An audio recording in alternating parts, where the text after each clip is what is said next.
the spring through the summer and up until right now. And one of the things that was produced out of that was a re-examination and invention of a new lecture series, one that deals squarely with the topic of social justice in its many different modalities. So this, I think, will continue this conversation, which has begun in the fall. And it is my great pleasure to welcome my colleague, Professor Neil Leach, to introduce the panel. Thank you. Thank you, Jason. This is going to be a very interesting session. I'm delighted to have the lineup of speakers that we have. It's really about addressing the question of borders in general, and about the question of territory itself from both the kind of political and geographic kind of point of view. My own particular background is that I was brought up on the border. I was brought up in Hong Kong, in the border with China itself, within 5 miles of what is now Shenzhen.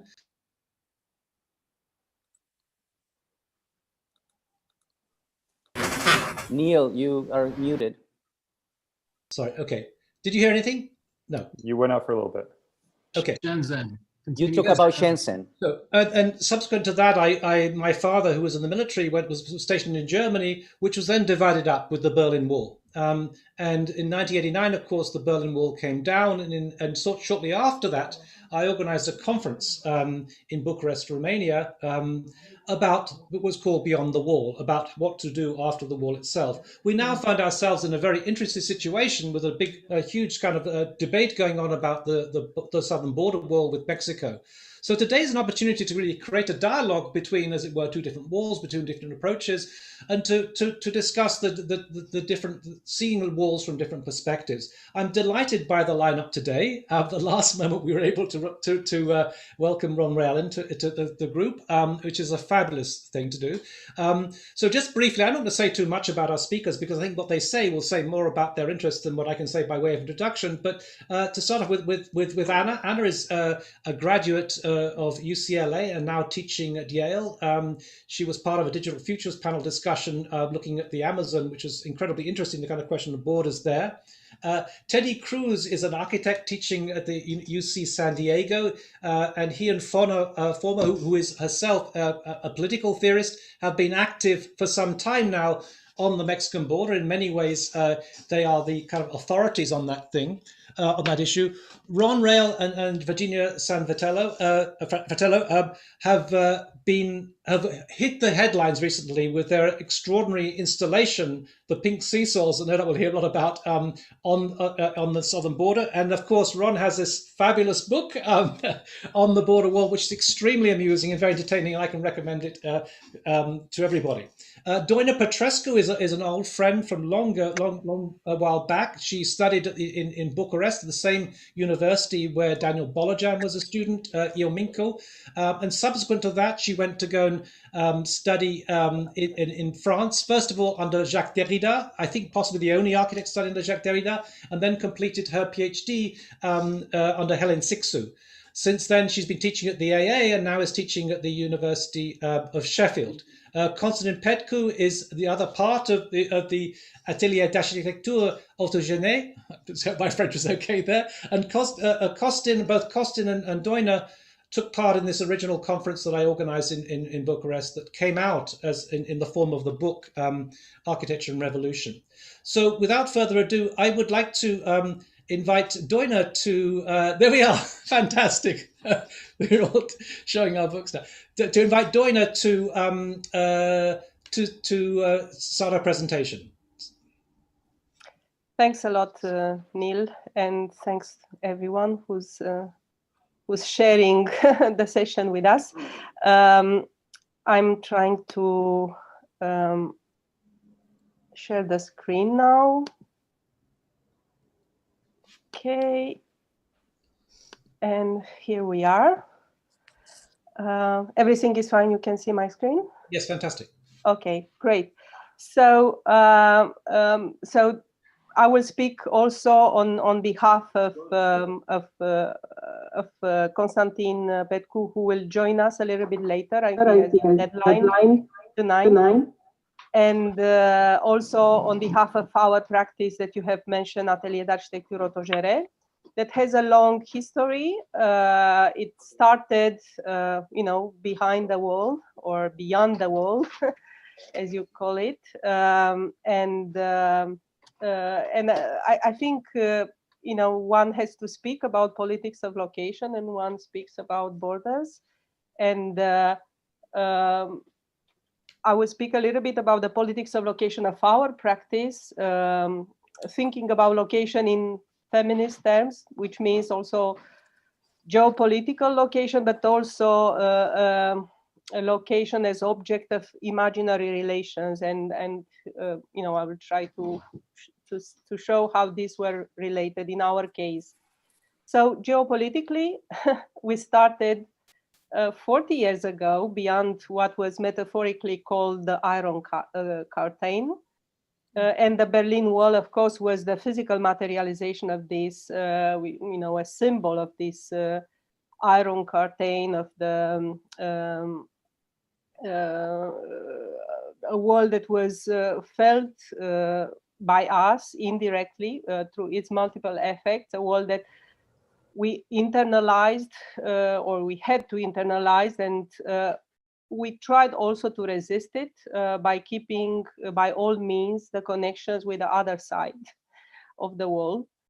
And but what was on our side was a dictatorial spectacle, and this is where we have started as students. We were not yet architects in that times.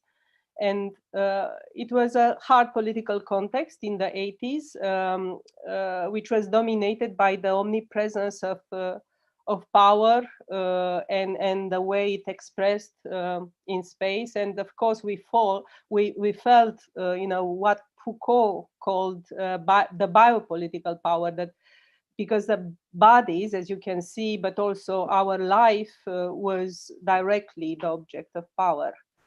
And also, again, in a Foucauldian line, we have chosen the body as a site of resistance.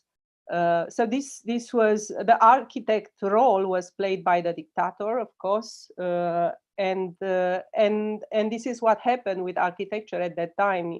Instead of there were demolitions, and there were symbols of culture that were either demolished or slided and moved in such a way that the place was taken by the representation of power itself. So so this is the People's Palace that was the location, the very visible location of power. And on our side, we developed something that we called later poetic resistance. And it was through a group of students, Form Transinform, that Constantin initiated.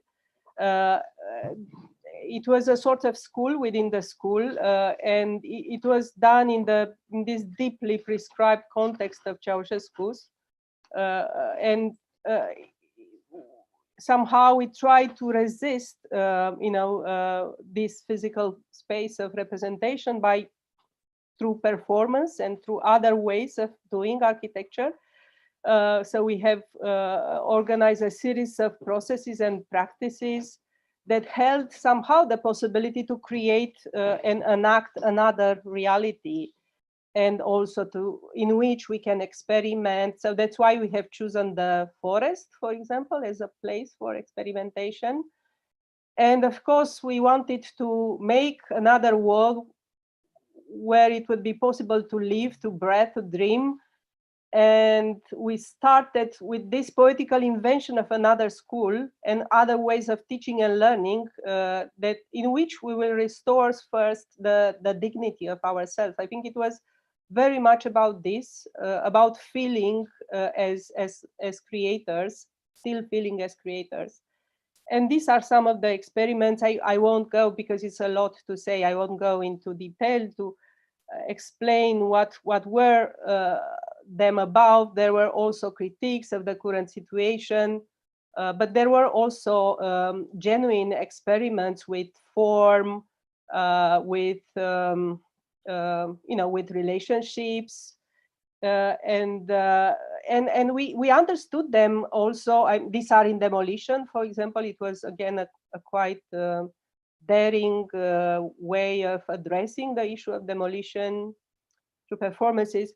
Somehow we can call them also becomings, the Deleuzian word, to speak about the fact that we were exposing somehow this transformation within a becoming architect process in a very hostile context, but also a sort of becoming of architecture and of a number of claims that we made in that time.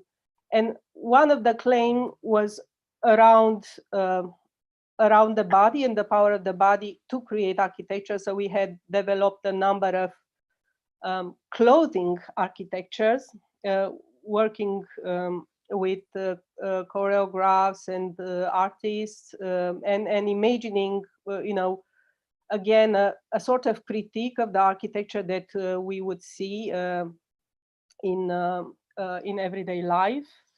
But also we have done a paper architecture, which was again a way of projecting ourselves into another reality, and made this critical proposal that were winning prizes. And also tactical architecture, which would be this we have done it as young architects, setting up a practice called Radical Design Studio. And we have tried to develop a sort of aesthetic of resistance, borrowing from the deconstructivist language, which was the Western aesthetic of that time. But maybe the difference with deconstructivism is that we have tried to work with people. So we were architects in a shoe factory, and we have tried to work with people there at the kind of organization of space. And it was, it had a certain radicality in the way we have challenged the conditions of the profession and of that place. And then there was the revolution, and in 1989, we have witnessed as young architects and we have lived also the falling of the wall, and somehow taken part in the celebration of this big opening up, and we have been on the street and participated in this big upheaval that was called revolution. And there were, years of trouble, changes, and dreaming, and times of disruptions, but also of continuity. And it is at that moment that we met Neil. And one of the questions that the conference that Neil organized on architecture and revolution was what role the architecture play in the new Europe. And I think it was a very, and it's still an important question. So we came on the other side of the wall, and having this feeling that now we are inhabiting a Europe without walls, an open Europe, and we have brought, however, our solidarity language, our socialist idealism, and probably our way of dreaming about the collective, and also the ways of being tactical. And we set up this practice, which is working with tactics for bottom-up transformation of the city. And somehow very soon we realized that there are other walls that one has to deal with, that are maybe invisible, and other borders that are setting up social and environmental injustice. That there are areas of deprivation, there are walls of misogyny and sexism and xenophobia and racism.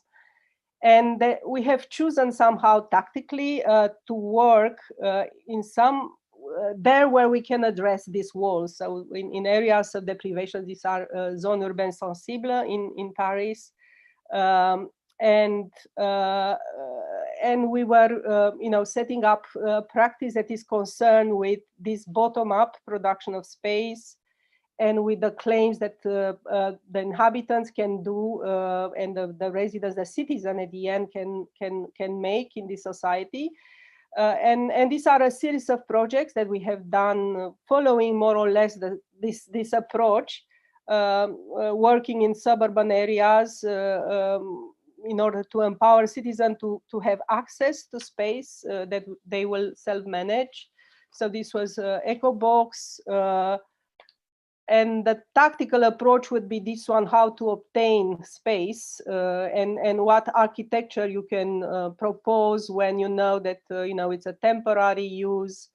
And we have proposed devices that can be relocated, so architectures that can be nomadic in such a way that a project doesn't disappear when the site is not available anymore. We have also set up, projects in impossible spaces, projects that, are acting as urban commons, where citizens are developing their and changing and transforming their everyday life practice. And I think that this idea of everyday life is something that we brought with us from our experience, on the other side of the wall. And also, we have addressed the question of how to increase agency and how to somehow, how to somehow change. I don't know what's going on. How to somehow scale up this tactical approach and maybe propose strategies. And Rurban is one of these strategies that we have proposed, imagining networks of such spaces and maybe a complexification of them, a transformation of the urban commons into civic hubs that are the infrastructure for economic, social, and ecological change, where practices that are more resilient, that are proposing, an alternative to the city, can emerge, and also where locally closed economic and ecological circuits can be sustained. And we have done a number of such hubs and networks in Colombes. This is an urban agriculture hub. This was a recycling hub. This was another urban agriculture hub, again in a housing, in a mass housing estate. Another AgroCité was called urban agriculture hub in another suburban city, and so on. Some of them were temporary, and at the end we have also won a competition for a bigger hub, which would be at the regional scale, that we call Wiki Village Factory, which will hopefully start to be built this year, with this idea that a multiplicity of such type of spaces can really reverse, I would say, and enhance the power of the citizen in transforming the city, with this idea that this can become a movement at a certain moment. Okay, so this is my, yeah, Constantin is coming as well. Hello. Hi, Constantin. Hi. We're going to have to move on because we have to cover all 4 talks, and Teddy has to go soon, as does Ron. So thank you. We'll come back and have a discussion. Fantastic presentation. So let's invite Teddy and Fonna to talk about. I have to. Yeah, if you could. Okay. Hi. Hi, everybody. It's Teddy presenting now. Okay, great. You need to unmute Teddy. Yes, I'm going to share the screen now. Hi, Neil. Hi. Perfect. Okay, Fonna, are you there? I'm here. So thanks, everyone. It's nice to be with you. Teddy and I really see the San Diego-Tijuana border as a microcosm of all the injustices faced by vulnerable people across the globe. Political violence, climate disruption, accelerating migration, rising nationalism, border building everywhere, deepening inequality, and the steady decay of public thinking. We live and work a few miles away from the child detention centers that will ever stain this period of American history. San Diego Tijuana has become a lightning rod for American nativism. And though the news cameras are gone, tens of thousands of Central Americans wait at the wall for asylum that never seems to come, reviled by the Mexican public as a nuisance, an infestation, or else they sit in US detention centers as tools of deterrence, often separated forcibly from their children and exposed to a raging pandemic. Hopefully, there's relief on the horizon that remains to be seen, but the prospect of more border porosity in the next period is drawing even more people north right now, and climate change will inevitably accelerate these flows in the years to come. Now, against these local atrocities, border communities and activists on both sides of the wall continue to confront and productively circumvent unjust power through sanctuary, working through the courts, through bottom-up resistance, and through everyday collective practices of adaptation and resilience. Over the years, Teddy and I have accompanied many of these emancipatory transgressions and eruptions of democratic will in close partnership with agencies at the front lines. These local struggles have also attracted artists and cultural producers from around the world to engage in acts of performative protest. But we've been mostly critical of ephemeral cultural actions that sort of dip in and out of the conflict. While these gestures are often creative and provocative, they tend to be extractive in their processes and their impacts on public consciousness as fleeting as the Instagram posts they generate. You know, what happens the day after the happening? Instead, for many years, we have been advocating for a longer view of resistance and more strategic thinking about cultural, institutional, and spatial transformation in the border region. These commitments over decades have culminated in a project called the UCSD Community Stations, the University of California, San Diego Community Stations, that we'd like to share with you.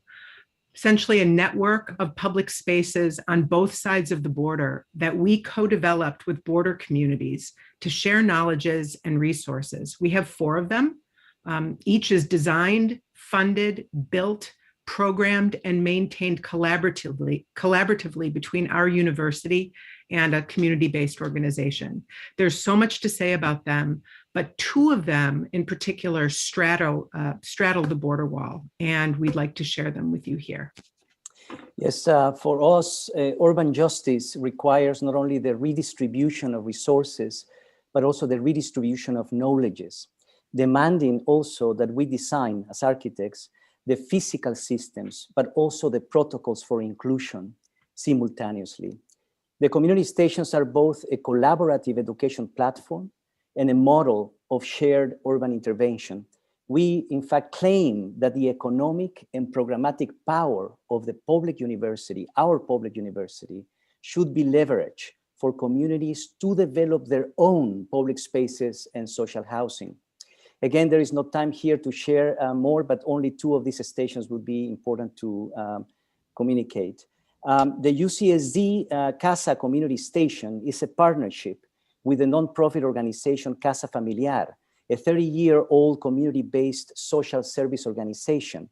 It is located in the border neighborhood of San Isidro, site of the busiest land crossing in the Western Hemisphere. We designed the UCSD Casa Community Station as a double project. Affordable housing flanks a parcel-sized social infrastructure made of spaces for cultural and economic activity.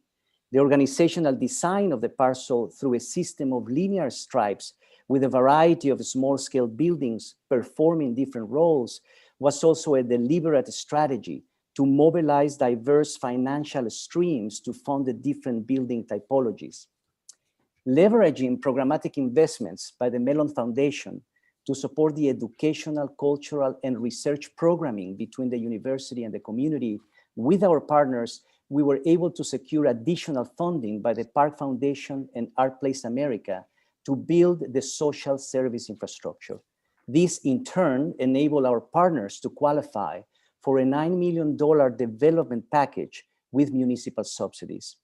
Casa Familiar, the nonprofit, our partner, has in fact now become an alternative developer of affordable housing for its own community of San Isidro, and of public space here, in fact, was the detonator. We renovated a small historic church at the heart of the project into a community theater with an outdoor stage. This performance space is flanked on one side by a series of small accessory buildings for Casa Familiar's social programming, and on the other side by an open-air civic classroom pavilion. This social, educational, and cultural infrastructure anchors 10 units of affordable housing at both ends of the parcel, all mediated by pedestrian walkways. We completed construction of this station in February, just before COVID-19 hit, and the residents moved in. It's all locked down now, but it's a site built for social proximity, and we cannot wait to return in person. Social housing takes on a different meaning when it is deliberately threaded into spaces for social programming, summoning residents to participate in development of local economy and cultural production, synergizing spaces, programs, resources, and people. This is an integrated social spatial system that is co-curated and programmed between the university and the community in the long term. The stations in Tijuana are located in the Laureles Canyon, an informal settlement of 92,000 people adjacent to the border wall. I need to take you for a moment here to describe this incredible context. This location is as a site, it is a site of geopolitical conflict. Here, the topography of Tijuana's canyons clash with the border wall before spilling northbound into an environmentally protected estuary in San Diego, now layered with security infrastructure. At this hotspot, the conflict between natural and jurisdictional systems and between ecological and political priorities is profound. This site sits 30 minutes from our university and demonstrates the dramatic proximity of wealth and extreme poverty in our region. These informal environments are highly susceptible to erosion and flooding, especially when the canals get clogged with trash.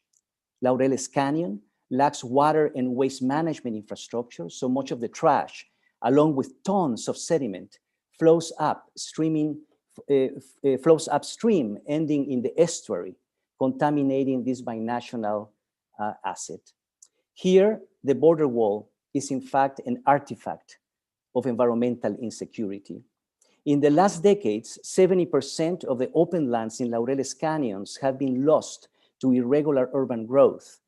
And we are, in the context of these forces, we have been advancing in the last years an ambitious regional project called the Cross-Border Commons, a conservation initiative that links the estuary in the US with the informal settlement in Mexico, forming a continuous social and ecological envelope that transgresses the wall.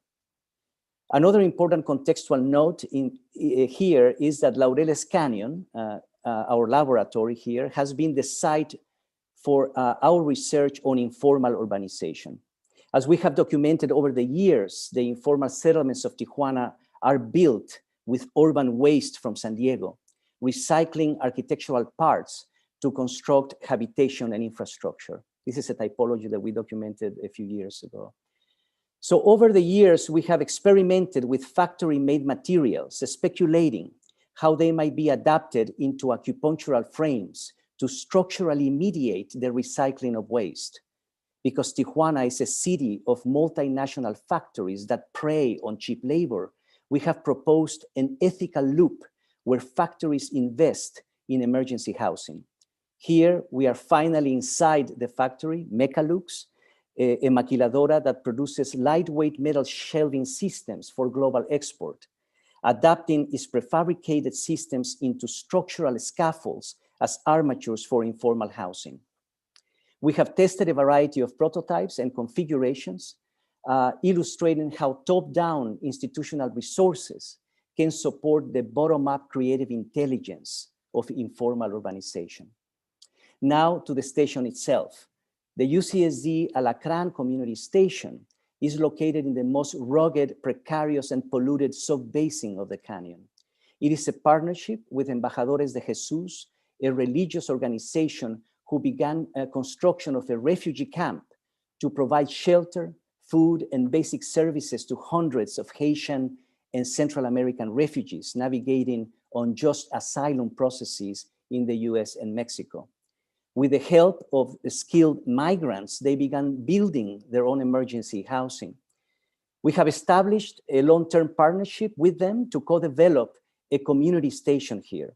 To increase housing capacity, we are now accelerating production of the Mechalux frames to install them on vernacular post and beam concrete systems into a housing infrastructure.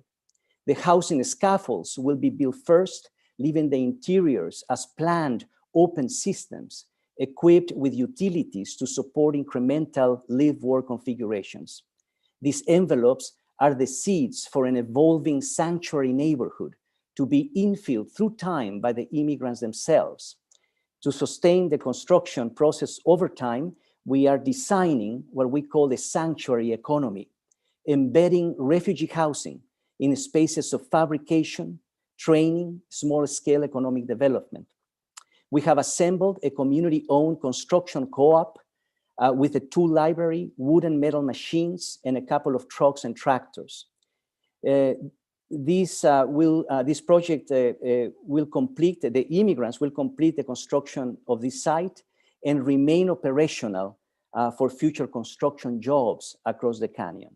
We began construction last summer. In this project, we are rethinking, this is the main provocation we want to offer, we are rethinking the refugee camp beyond places of short-term habitation and service provision to durable infrastructures for inclusion. We need to move beyond hospitality into inclusion. Migrant shelters can be agile for negotiating both transition and rootedness, the ephemeral and the permanent. There's so much more to say about our community stations, our amazing partners and what we do in these spaces, but they're all richly curated for dialogue, collaborative research, urban pedagogy, participatory design build, and cultural production. We see democracy in the border zone as a fundamentally bottom-up process of exposing and rendering more accessible the complex histories and mechanisms of injustice that are too often hidden within official accounts of who we are. Racist political narratives portray the border as a site of rupture and criminality, but we are committed to generating different stories about life in this region, which are grounded in the experiences of those who inhabit it. We are a region of flows and circulations, shared practices and aspirations, regardless of the wall that restricts the movement of our bodies. In this sense, the community stations are a cross-border observatory, a kind of platform for constructing what we think of as an elastic civic identity from the bottom up.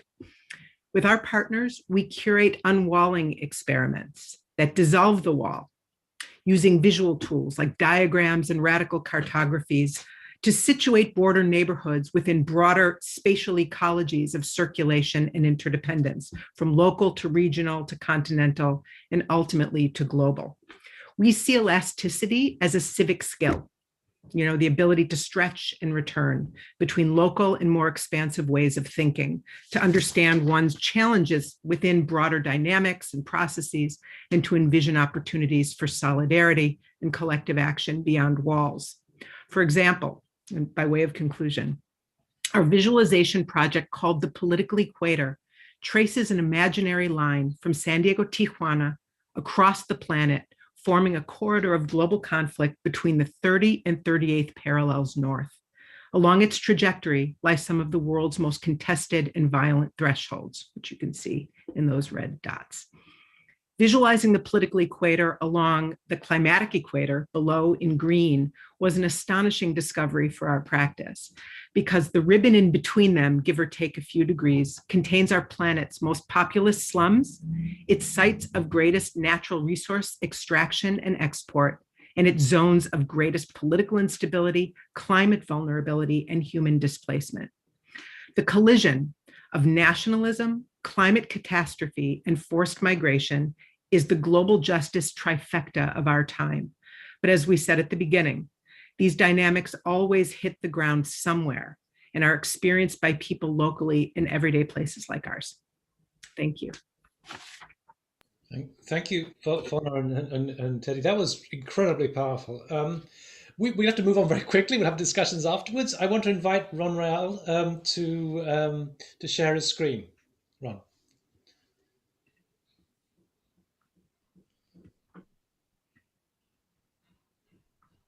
Thank you, Neil.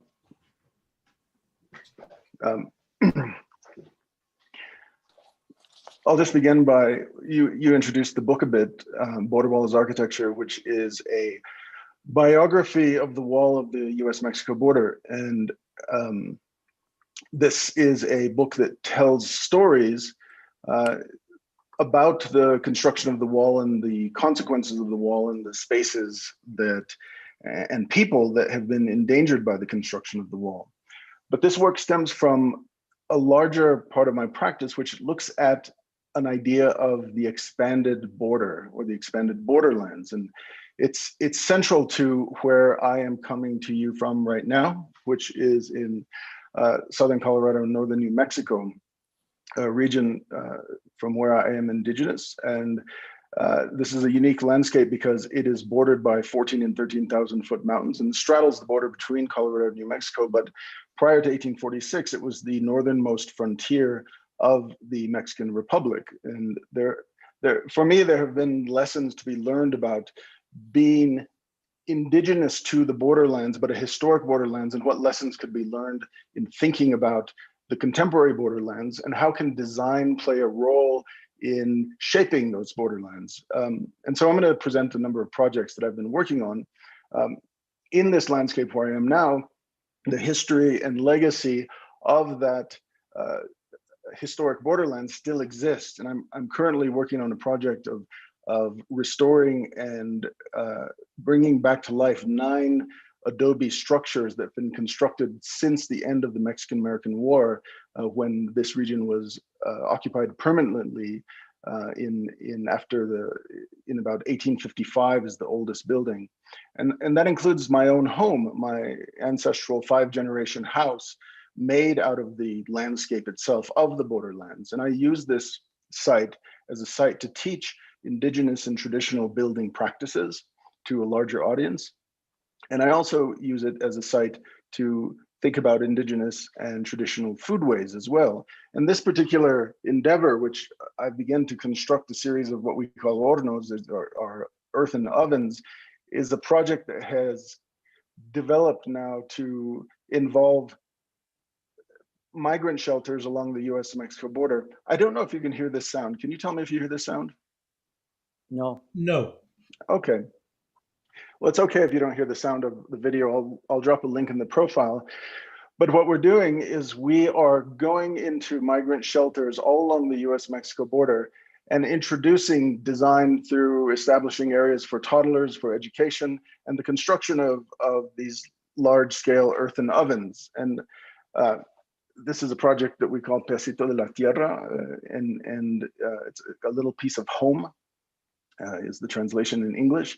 But we're working with community members to bring sustainable food practices within these shelters, connected with a series of nuns who run these shelters along the border.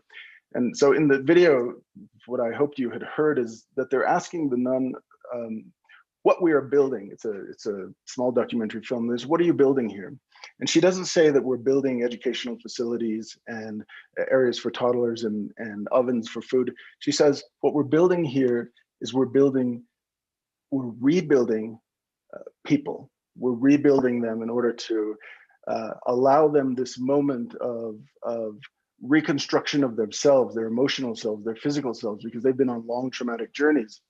But there's also folded into this the idea of constructing the hearth within these shelters around which people from very different communities, very different countries across Latin America and beyond are coming together to share food and recipes and culture around these mud ovens in the borderlands. This material of earth is central to our practice, not only the buildings that we're restoring, the ovens that we're making, but we're also thinking about this from a technological perspective as well.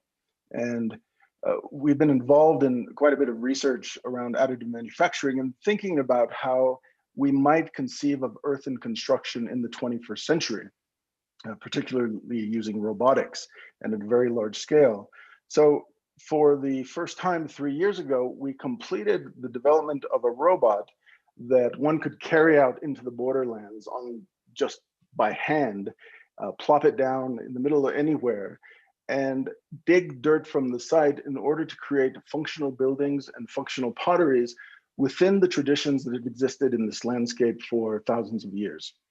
And so this is some of our early study models, I would call them, tests of thinking about how we might make structures, spaces, programs, events, places to make functional pottery. And so I'll just tell you a little bit about some of the themes that we're exploring. One is about light, not only light in terms of illuminating these objects in the desert as beacons, but also earthen construction is typically very massive. And because we are able to corrugate the material using this particular technology, we're able to create very thin earthen structures that are also very strong because of their corrugation. Beacon is the other project where we're beginning to think about how do you use a robot to make circulation, to make stairs and steps. And we made this small structure that is kind of a lookout.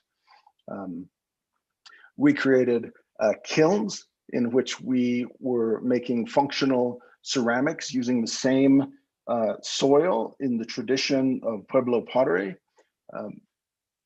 and thinking about structural systems that reinforce the wall structures using earth, but also making program. This is called hearth, and thinking about how we can 3D print furniture and making spaces for people to gather.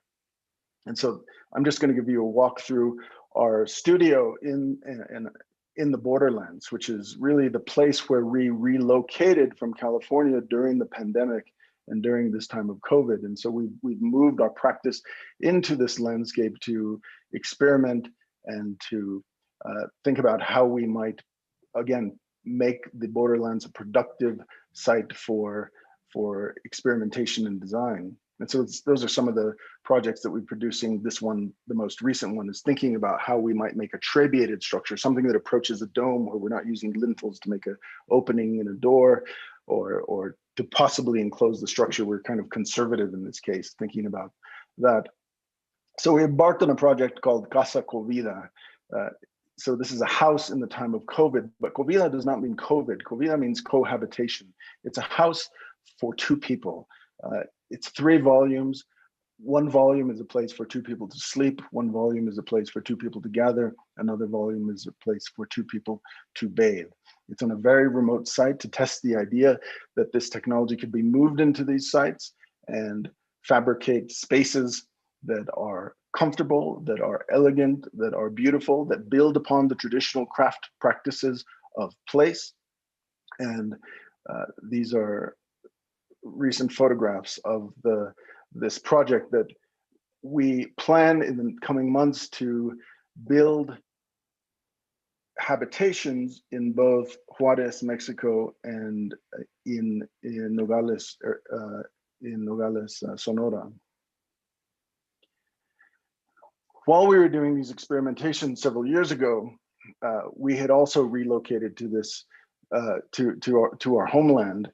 And there was a time when there was quite a bit of news about the child separation that was occurring at the border. And while many of our friends were involved in the protest, we were not, because we were here, but someone asked if we could design a protest sign. And so like many signs and political cartoons that have built upon this particular sign, which is iconic in the Borderlands, we decided to build upon this sign as well because of its iconicity.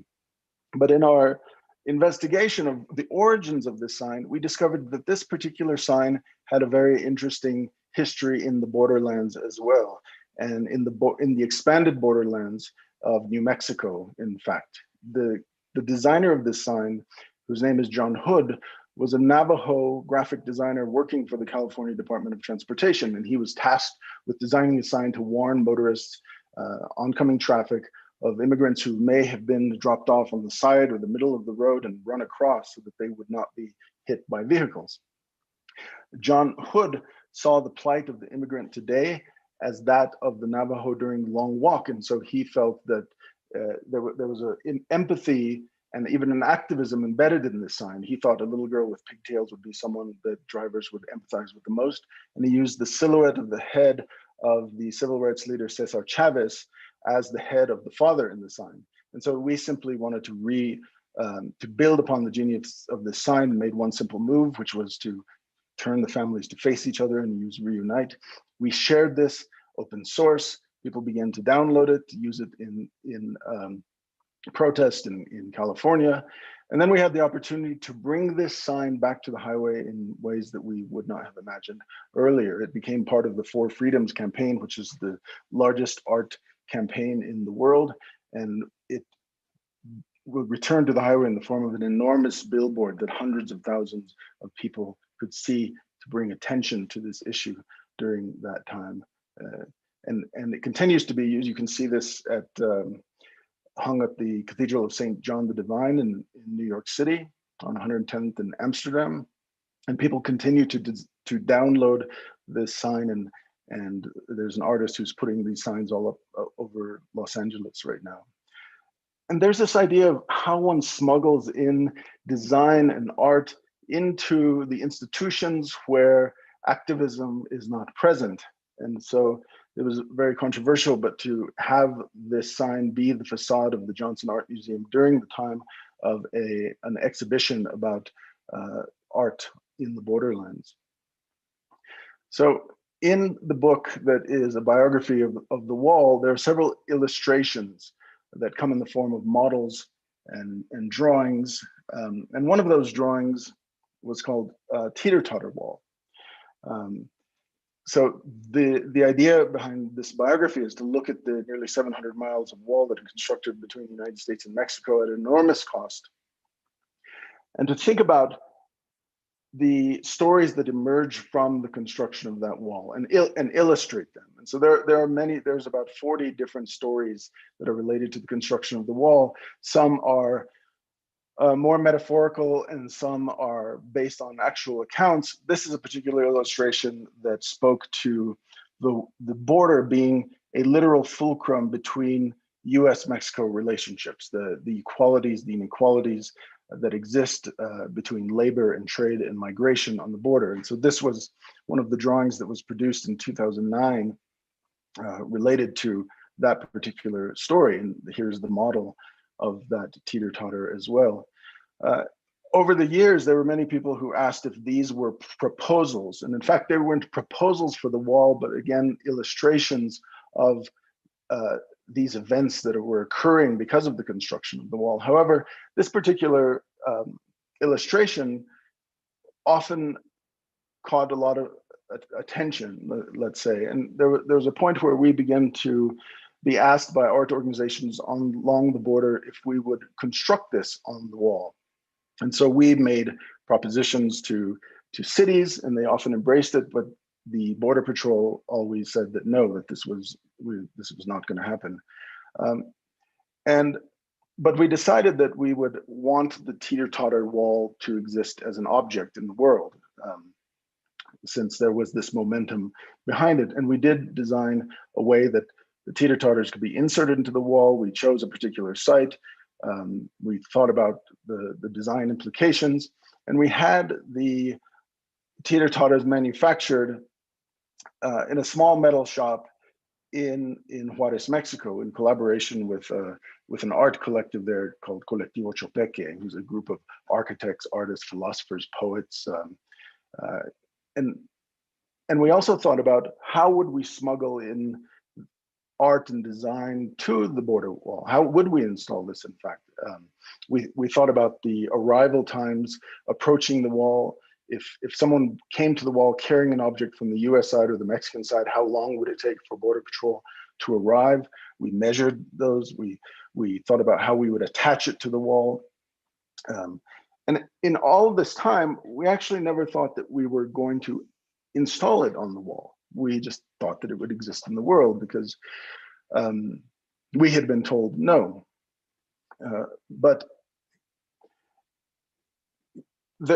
there came a certain point where there was continued discussion about more construction of the wall during the previous regime and more child separation at the wall. And we moved to complete the project itself. We recognized that we were using play as a form of activism, but we also recognized that this was a site of violence. And in refining the project and choosing the color, and given several discussions that we had between our group and Colectivo Chopeque, it was decided that the teeter-totter should be painted pink because pink remembered the women who were killed during the times of violence in Juarez, and to remember that this was a site of violence, and these projects were called recuerdos, or memories, and we wanted to remember that this was in fact a site of violence. So simply one day, we organized a small event with children, and we brought the teeter-totters to the site. We did not ask permission.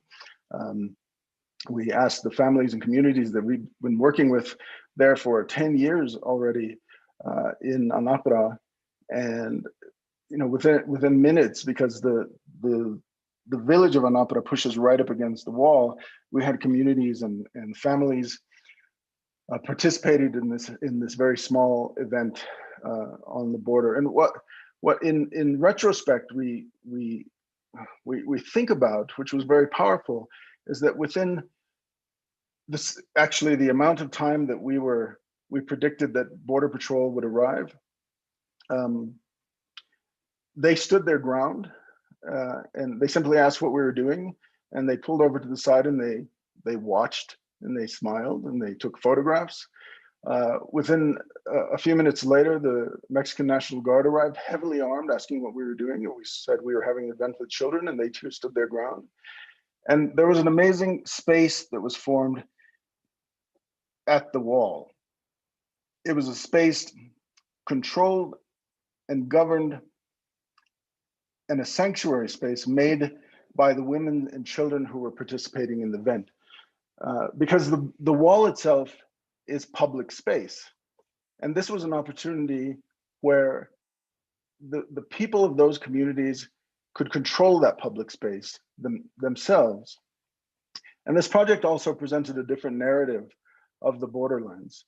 Typically, we hear about how the borderlands are a place where bad hombres are doing bad things, and it's a place where no one lives. But in fact, this is a landscape where women and children and mothers and grandmothers live every day and experience joy despite the oppressive nature of the wall. And so while this project only was up for 40 minutes, I think it was a great opportunity that we were able to show the world that the consequences that take place on one side have a direct consequence on the other. Thank you very much. Well, that was extraordinary. Anna, would you like to share your screen? That was amazing. Sure, I'll share my screen. That was so moving. Thank you so much. Now, share screen. Is it going through? Okay. Now, I orchestrated a new presentation that is much more theoretical. So slow. Is it going there? Basically following the lead of the notion of the border and thinking about how it is manifested in Amazonia, which is the area where I'm focused on. And I decided to title this lecture Frontier Highways, because the way in which the frontier is manifested in Amazonia right now is guided by an infrastructure. almost a utopian infrastructure, I would say, that is presented by the national state, by the governments, and by their transnational allies as the conduit to progress, the conduit to be not this side of the border, but the other side of the border, the conduit to become this otherness that is not tropical nor subtropical. Precisely, and of course, when I started thinking about the notion of frontier in Amazonia, it was inevitable to remember Gloria Anzaldúa, whose book I read when I was living in Los Angeles, a city that I left because I couldn't stand the border. Sorry, that was very moving what you showed. Thank you, it was beautiful. But I would like to read some pieces from her because I think they're worthy of meditation. And this could apply to the highway frontiers of Amazonia. It's just like the Mexican border. There's absolutely no different. It's just different ways of building walls or building invasions, probably, and then trying to fix them. The US-Mexican border is una herida abierta where the third world grates against the first and bleeds. And before a scab forms, it hemorrhages again, the lifeblood of two worlds merging to form a third country, a border culture. A border culture which probably characterizes mestizo nature throughout Latin America, and I'm sure that in other parts of the world as well. The psychological borderlands, the sexual borderlands, and the spiritual borderlands are not particular to the Southwest. In fact, the borderlands are physically present wherever two or more cultures edge each other, where people of same races occupy the same territory. I'm sorry, I think that was different races. That is probably a typo of, when I was transcribing. Where under, lower, middle, and upper classes touch, where the space between two individuals shrinks with intimacy. I am a border woman. I grew up between two cultures, the Mexican with a heavy Indian influence and the Anglo, as a member of a colonized people in our own territory. I put this in bold letters because this is quintessentially Amazonia. It's not a comfortable territory to live in, this place of contradictions. Hatred, anger, and exploitation are the prominent features of this landscape. And this book was written more than a quarter of a decade ago. However, there have been compensations for this mestiza and certain joys. Living on borders and in margins, keeping intact one's shifting and multiple identity and integrity is like trying to swim in a new element, an alien element. There is an exhilaration in being a participant in the further evolution of mankind, in being worked on. I have the sense that certain faculties, not just in me, but in every border resident, colored or non-colored, and dormant areas of consciousness are being activated, awakened. Strange, huh? And yes, the alien element has become familiar, never comfortable, not with society's clamor to uphold the old, to rejoin the flock, to go with the herd. No, not comfortable, but home.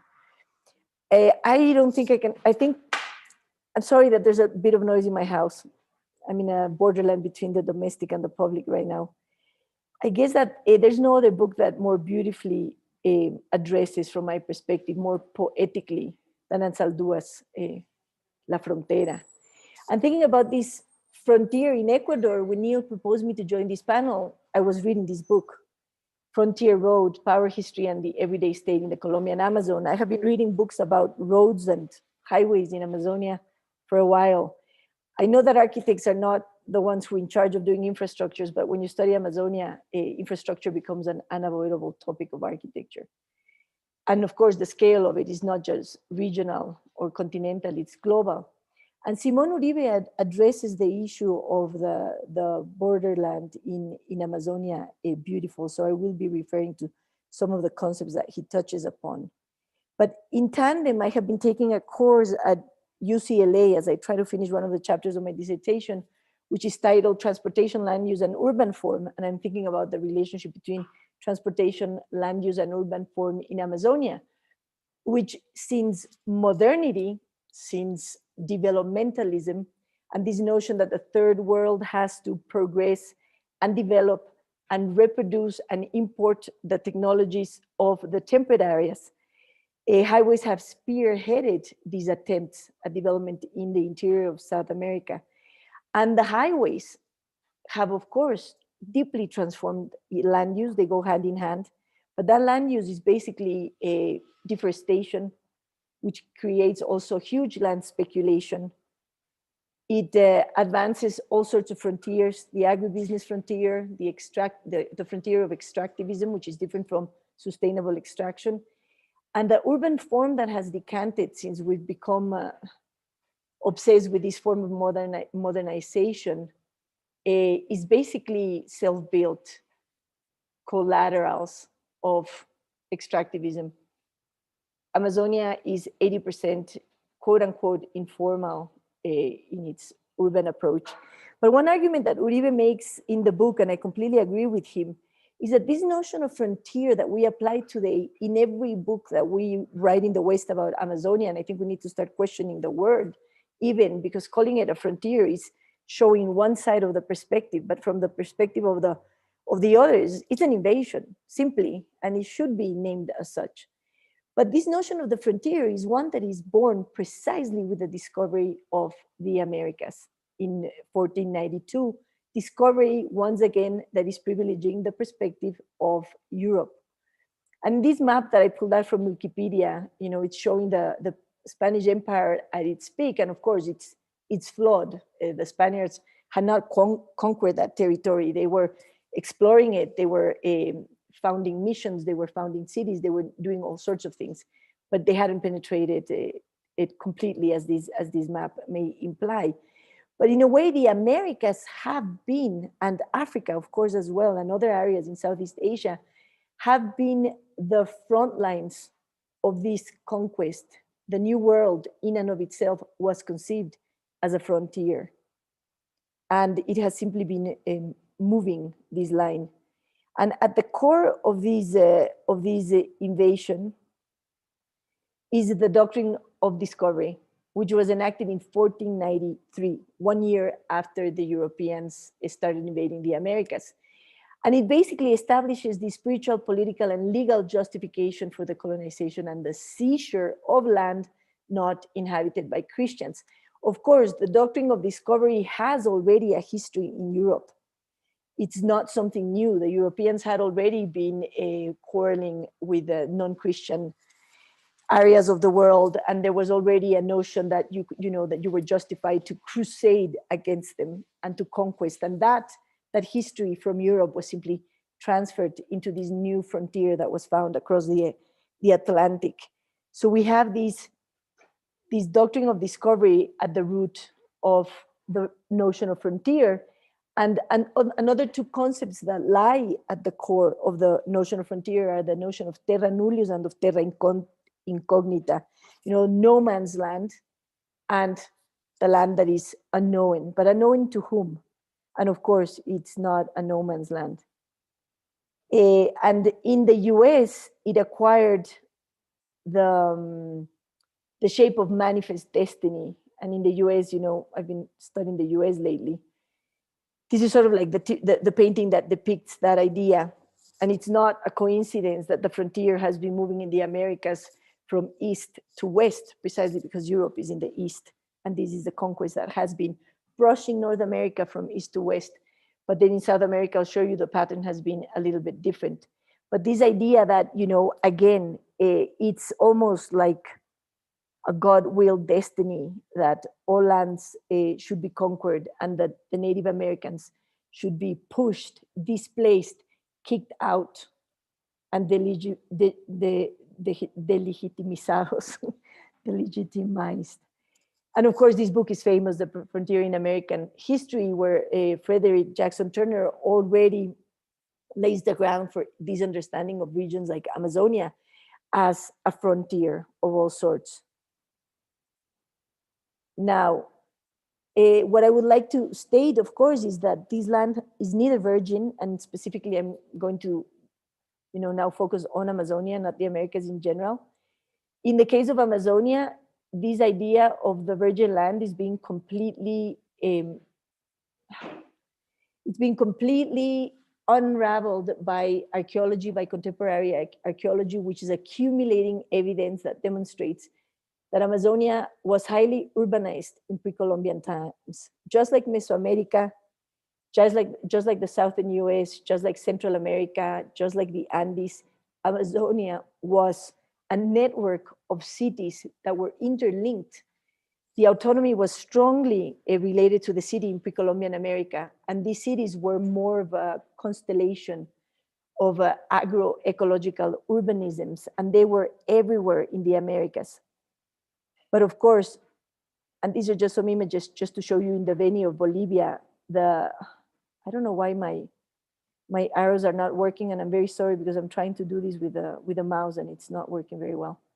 In the Beni in Bolivia, where you have these constellations where you can clearly see the scale of them. I mean, they were regional in scale. In Lima, the overlap between the pre-Columbian city and the contemporary city is complete. But in areas like these, which are assumed as being areas of virgin forest, through LiDAR, we are discovering that what we had is actually that, what I was telling you, these regional agroecological constellations that were all over the place in Amazonia. And they were highly hierarchical, highly egalitarian. Resources and power were pretty well distributed, and you can study that in the geometry of the city. And of course, it wasn't a terra nullius. Just if you look at the languages, linguists are mapping the languages of Amazonia, and these are only more than 330 languages are spoken in Amazonia. Here we're mapping only 2, 4, 6. And look at how migrant these populations have always been. That notion that mobility in the Americas is a contemporary thing, is a contemporary behavior is flawed. Americans have always been very mobile people. They have always been moving. There are languages that are spoken from southern Canada to the Paraná River in South America. This was the breadth of their America. And it has always been like that. So in this context, you think about the border that you've been discussing between the US and Mexico. And from the Native American point of view, it makes no sense. So through language, we also know that they were highly interconnected through ethnic relationships, language, animism, but also through networks of urbanization. And of course, talking about biopolitics, the role that epidemics played in creating a non-terra nullius into a terra nullius, there have been very many layers to genocide in the Americas. And even the actual construction that derives from romanticism of these terra nullius, of this no man's land, of this wilderness, then it becomes like the virgin forest, the wilderness without people. So what did they have to do? They had to kick out the people so that they could, so that the national parks in the US could fulfill their utopia of being actually a people without, a land without people, I mean. And what Uribe argues is that behind this, there are several ideas. I'm so sorry about this. Can't move forward. And one is, building on Agamben, he argues that this is the frontier is the ability of the nation state to define itself by including through exclusion. So it's a continuous including through exclusion of the populations that it encounters as it advances, because the nation states in Latin America have simply reproduced the colonial pattern. There's an issue of legibility, and here I have to quote Scott. I'm seeing like a state. We have to make areas like Amazonia, which are from a Foucauldian perspective, completely uncontrollable and illegible. We have to turn them into areas that can be controlled so that they can be exploited. So we need to measure them. We need to deforest them. We need to striate them. And of course, from the perspective of neo-Marxism, Harvey's talking about accumulation through dispossession. Marx already spoke about primary accumulation. And Neil Brenner is talking about a planetary urbanization building on the work of Lefebvre. And ultimately, a concept that I personally like a lot, because I think we're going through a reckoning period in time right now, and I think that economics needs to take this into account. The environmental footprints of Amazonia belong to the North. They are not tropical environmental footprints. They are part of this planetary urbanization, and the negative externalities are not being included in the budgets of the transnationals and the governments that support them. And the transnationals are public and they're private. It's very complex, the situation right now. It's not binary. But of course, they are not being taken into account, and climate change is costing us trillions of dollars. And it all started, with this colonial attitude of extraction, of taking and exporting, taking and exporting. Potosi is the greatest symbol of the frontier in Amazonia today, and I would say everywhere. This is a beautiful image of the Ucayali that I found in the Hispanic Society of the Americas, which shows how Amazonia, was very populated. In each confluence of the Ucayali River, there were towns, and how the rivers were the main trade routes of these incredibly mobile people that would go from the Paraná, I'll show you another map later, up into the Amazon, through the Orinoco, into the Caribbean, up through the Mississippi towards the Great Lakes. So they knew their routes.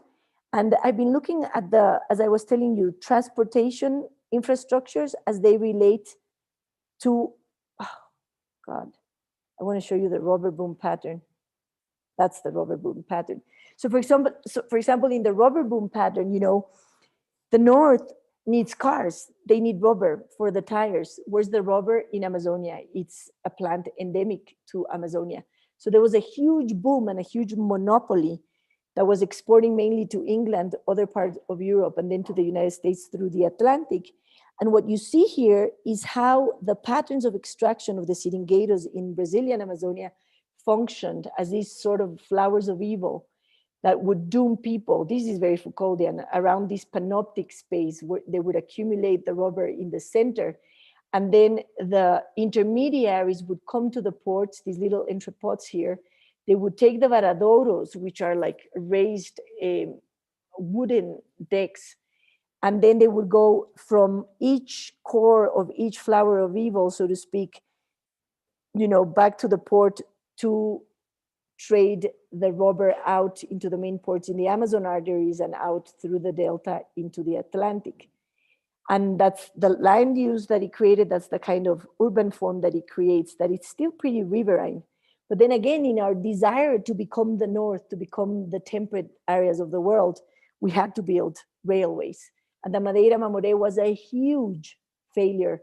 Amazonia has this incredibly muddy, soaky soil that is very difficult to control. It's always shifting. So these water, soil, unstable ground, of course, was not very affable to the notion of a railway. So railways were abandoned pretty fast. And you can see in the contemporary railway map of South America that railways never really took hold in our continent, because you have the Andes, where they're very difficult to build, maintain, and operate. And in Amazonia, even harder to do it. And on the other hand, you have the pre-Columbian transportation systems, which were brilliant. You see this everywhere. This is in the Beni, Bolivia again, which is the root of the Inca Empire and the root of Tiwanaku before that. It's an urban pattern that was developed in Amazonia and then was taken to the Andes, not the other way around. And you see that they had canals with canoes, causeways. The earth that was taken from here was built up here. And of course, the same with the chinampas. The canals were created, the chinampas were layered up, and it was an incredibly productive territorial city in which each one of these gray areas is a forest island, many of them artificial. So they would create these mounds to manage flooding, to create these agricultural areas, and there were these amazing, pretty, as you can see, egalitarian constellations of inhabitation. So Amazonian architects were really habitat builders. They didn't think about architecture as something separate from the habitat, because in many Amazonian languages, house means jungle. So if you're an architect, you build jungle, you transform the landscape. You can't be a landscape in this world and, an architect in this world and not think in terms of landscaping. But the highway impulse reaches its highest point with the Irsa-Cosiplan continental integration project that you must have heard about. It started in 2000 and it has been going on until now, even though it halted in 2018, but it's been reactivated by the development banks. And it's a Brazilian paradigm. It was proposed by Enrique Cardoso in the year 2000. And of course, we always see this radiation of Brasilia as the center of this continental country that is interconnected and integrated into the rest of the nation through highways. But there were also Pan-American visions in areas like Colombia. This is described by Uribe, where we were back in this time, we were imagining this transcontinental railroad, which is now the Pan-American Highway, coming all the way from New York, going all the way down into Buenos Aires, and connecting to the arteries of Amazonia so that we could create bioceanic corridors that connected Atlantic and Pacific. The Manta Manaus as well, you know, it's been a project that has been reified over and over again and agreed upon, and it was resuscitated by IRSA. These pictures from the 60s. And the kind of urbanization that it has generated varies. So for example, in Colombia, the road went hand in hand with an urban form that is closer to the notion of the castrum that was brought in by the Catholic missions, but there's also a little bit of the greed of the law of Indies. And in Colombia specifically, the ones who were in charge of the colonization project were the Catholic missions, specifically the Catalan Capuchin mission. It was different. It's still Colombia. And look at what happens with the Indians, quote unquote. You see here, Indios, Indios, Indios. Even though the whole of the Sibundoy Valley used to belong to the native Amazonians here, they ended up completely expropriated from their lands and pushed out to the fringes of the city. And you see this pattern over and over again in the urbanization of Amazonia. The famous Trans-Amazonian Highway in Brazil, that doesn't take into account the nature of the soils. There's no terra preta along this. So the agricultural frontier failed because the soils are acid. Very different from the terra pretas and the terra morenas, which are anthropogenic soils created by native Amazonians that allow for intensive agriculture and therefore for the support of cities. And again, you know, this transfer of technologies that were used in France to open up to the rivers, but it's applied to the highway. And there were these very linear patterns that had nothing to do with polyculture and anything logical in terms of agriculture in Amazonia. And these very long lots were allocated to families, supposedly, you know, in maximizing the access to the road, to the highway, but most of them ended up being sold and mega, you know, concentrations of land emerged for ranches and for agribusiness. In Ecuador, the pattern was very similar. You see here the river. These are the roads of oil infrastructure. You can't speak about urbanization in Amazonia without speaking about the infrastructure of the extraction of oil. And you can see it here. What guides the whole urbanization is the punctures of the oil wells that are interconnected by roads and eventually interconnected with highways and with oil pipes to the ports in the Pacific. And those roads are the ones that get colonized and urbanized. This colonization plan was developed by YERAC. It was developed by engineers, agronomic engineers, and the national state. So it's a very different pattern from the Colombian, which were Catholic missionaries. And it's analogous to the Brazilian, with the difference that in Brazil, it was like a highway with a plan. Here, it's just like highways for oil extraction, which are overlapped with a plan for colonization. And you see that it's highly informal. Parallel bands start to accumulate incrementally. And of course, there's huge deforestation. And today, the highways of IRSA are mainly related to the need to take soybeans out into Pacific port to export to China. So you see this continuous relationship between extractivism, infrastructure, particularly road or highway, land use change, and urban form, especially quote unquote informal. So this is, you know, the quote unquote virgin forest, terra nullius, no man's land, which was not that we know now. And this is what we are creating. So of course that has deep social and environmental implications. These are the negative externalities of urbanization in the north.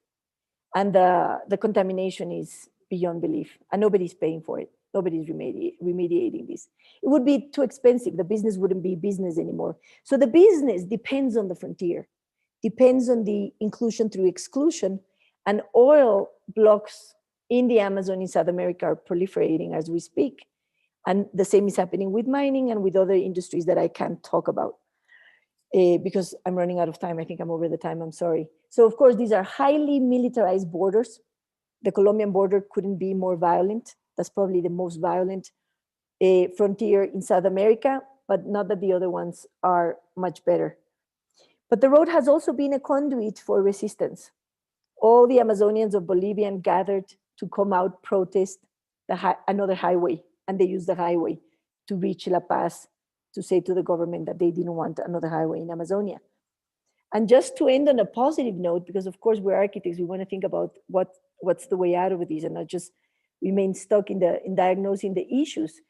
We need to move, from this kind of biopolitics to this kind of biopolitics, in which there's no separation between the body and the land, in which there's no separation between culture and nature, in which a binary understanding of our life in the world is completely deconstructed. We need to indigenize Western culture. I keep saying that. It's very important. And Saldua already said it a while ago. In Amazonia specifically, we need to go back to waterways. We can have continental integration just by using, the arteries of the Paraná, the Casiquiare, the Orinoco, the Amazon. We don't need highways. Highways should be literally forbidden for what I'm concerned. We can think about better vehicles so that we can move faster, move more people, move more products, whatever we need to move. And we need to think in terms of phasing out of oil and clean energies.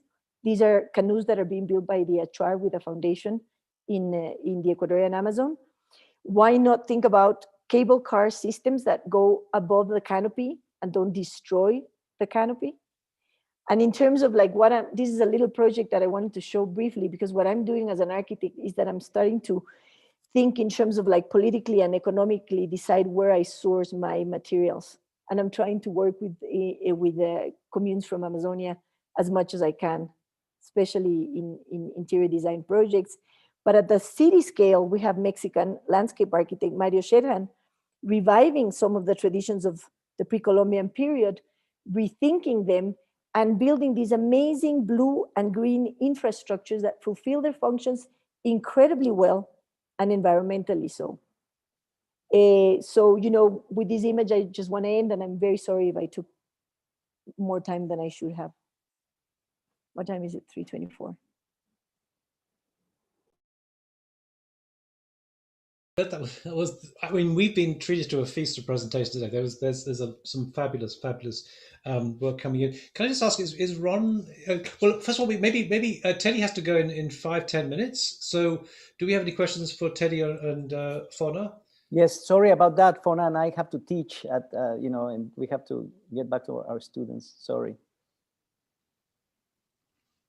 I know there's one for Ron.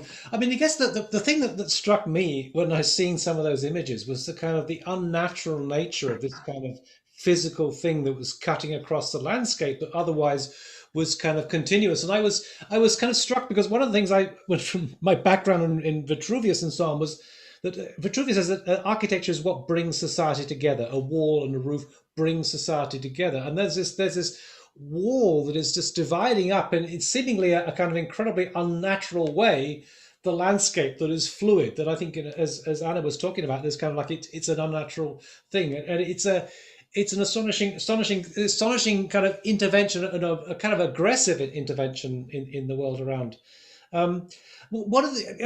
Teddy, I just wanted to maybe sort of think, what the other comment that maybe Doina was saying was actually how there are still other barriers that are out there. We think about a wall as a barrier and how society is kind of divided up in some sort of way. I was struck by how in East Germany, that the wall left a different mentality. There was a different mentality. There were Aussies and Westies, and the Aussies, those from the East, had a very different sort of way of thinking. So, I mean, you're right, straddling that sort of border, is there a kind of communication going on between the south of the border, the north of the border, or is the wall really stopping all that communication? And I mean, what strategies might there be for keeping that up? Well, I hope that we were clear about how while the border has been criminalized and declared a site of polarization and division, I mean, at least in our own embedded practice, really, we have always seen it as a place of incredible flows. Everything that walls cannot stop, of course, and obviously our own system that really resonates a lot of Doina's and Constantin's network of hubs, right? These distributed systems on both sides of the border, claiming, in fact, that a new sensibility up towards citizenship that is less organized by the imposition of the nation state or the identitarian politics that divide communities, that here we have an opportunity to rethink citizenship based on shared values and common interests within divided territories, of course. So and those are really about bottom-up practices, right, that are happening on both sides of the border, but also, just like Anna reminded us, and we work a lot with the Kumeyaay indigenous tribes, which forever have really ignored, obviously, those stupid arbitrary jurisdictional boundaries.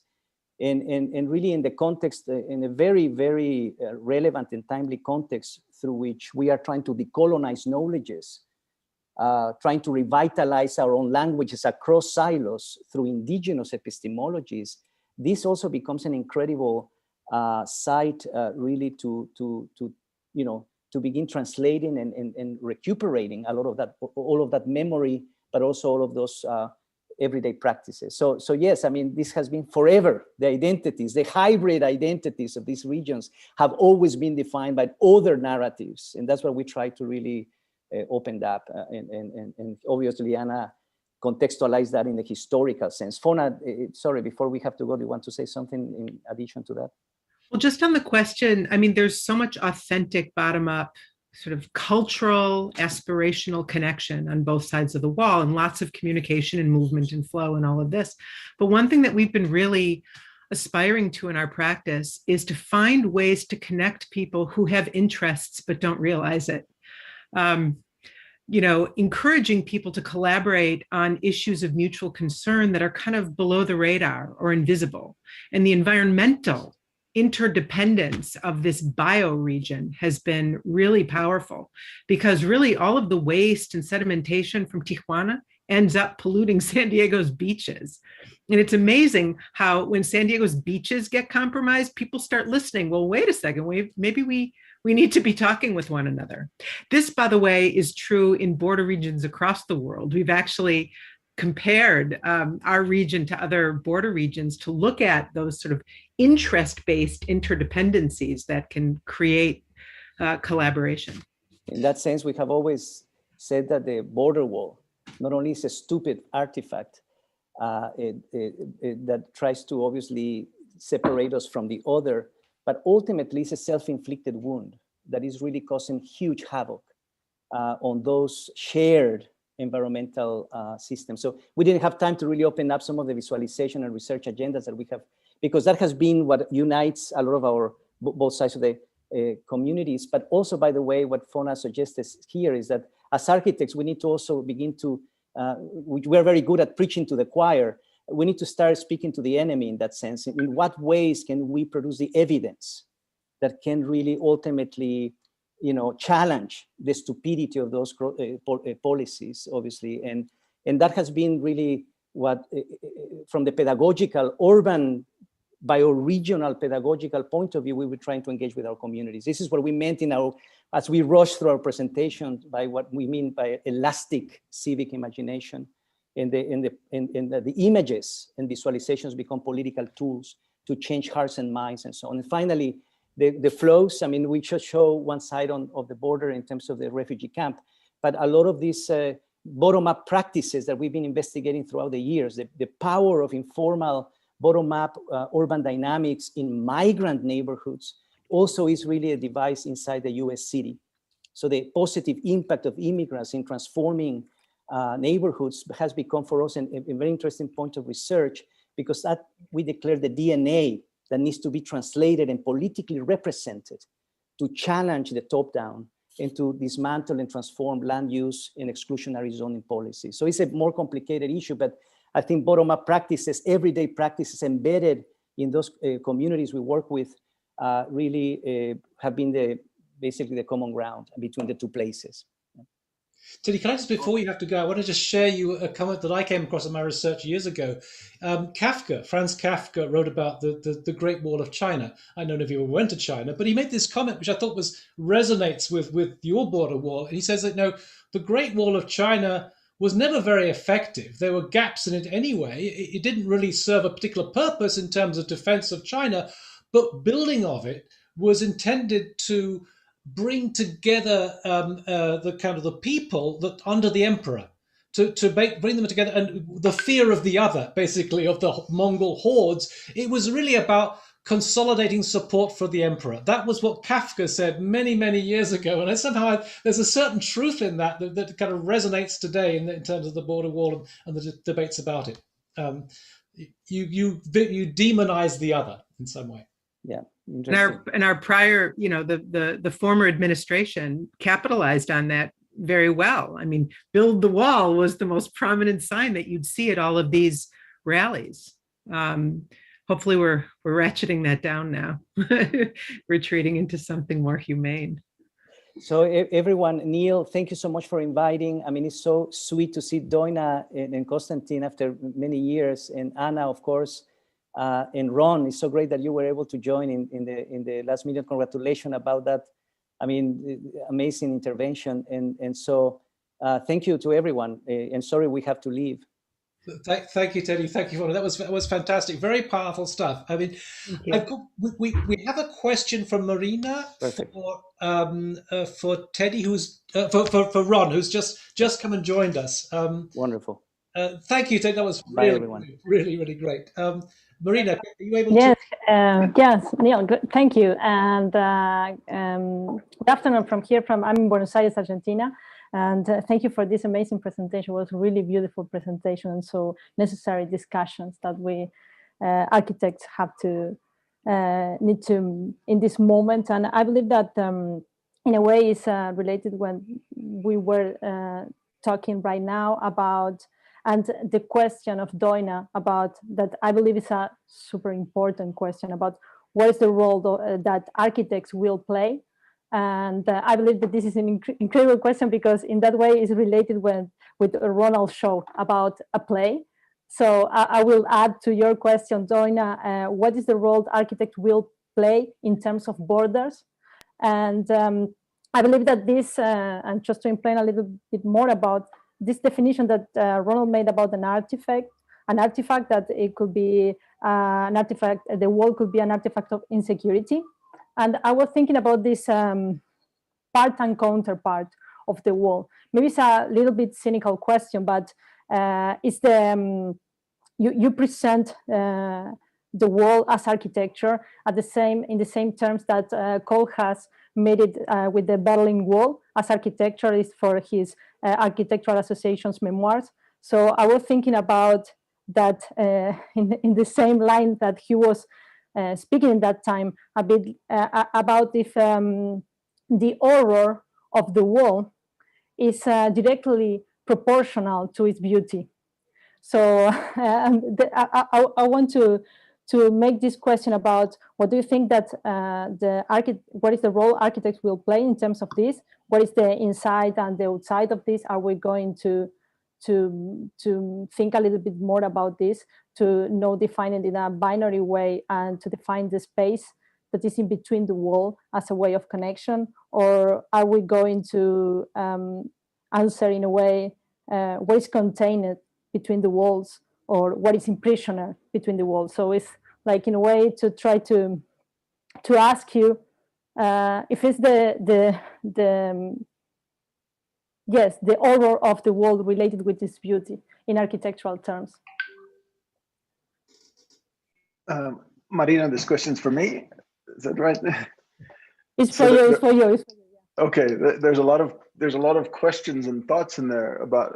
I think what you're getting down to is the issue that is also maybe a binary situation between the wall and space. And I've always been really interested in this quote that's attributed to the Egyptian architect Hassan Fatih, who said that architects do not design walls, but they design the spaces in between. And so it's not the wall for me that's important in here, but the wall is the catalyst. The wall is the catalyst of both horror, and the wall is the catalyst of beauty. It's horrific in terms of the environmental destruction that is created and the humanitarian issues that it has created. But it has also created an enormous amount of beauty in the ways that people have come together at the wall to challenge it. the art installations, projects like we've seen today, the demonstrations that celebrate binational identities. And so I think the responsibility for architects in the future or today is to think about those spaces. So we can, like one criticism of my own work that I received is that if you are talking about the wall through design, you're complicit in the horror that the wall portrays. In my opinion, any kind of large scale infrastructure in a city, and we saw it in Anna's presentation, highways, whether they're in the Amazon or within the city, wastewater treatment plants, all these things have their horror, and all of these things divide communities and destroy ecologies. And so it's those spaces that we have to think about. Whether the highway or the wall exists, we have to engage those spaces, but we can also think about how we can design for a post-border wall world. And I think that's very important. When Biden stopped the further construction of the wall on the very first day of his presidency, there was these amazing photographs where you see how mountains were blown up, how there were stretches of wall that were just in place in the middle of nowhere and doing nothing. So what do we do as architects in those landscapes now? How can we design to restitch communities and ecologies together? I think for me, that's the responsibility of architects now, is to think about how we engage those spaces. Thanks, Marina. Oh, thank you for your answer. Thank you for all your presentation. It was amazing. Thank you for coming. Doina, would you like to say something to respond? Yeah, yes, I mean, speaking about walls, I think there is an effect also that these visible walls create, which is this fascination, and the fact that they are super visible, we sort of see them instead of many other things that happen beyond them. And, you know, I personally, I'm less interested in this visible wall than in the invisible wall that, you know, we are encountering and having to deal with all the time. And you know, there are walls that we have internalized, walls that are, you know, hidden.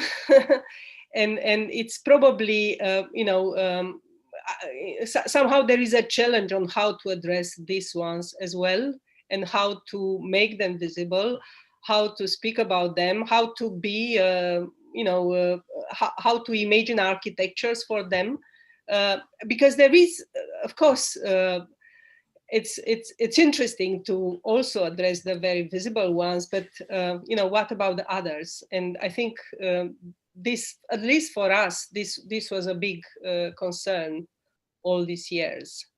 Because in fact, the invisible and internalized walls, they could be more dangerous. You were before in the East Bloc, so from to the other side of the wall.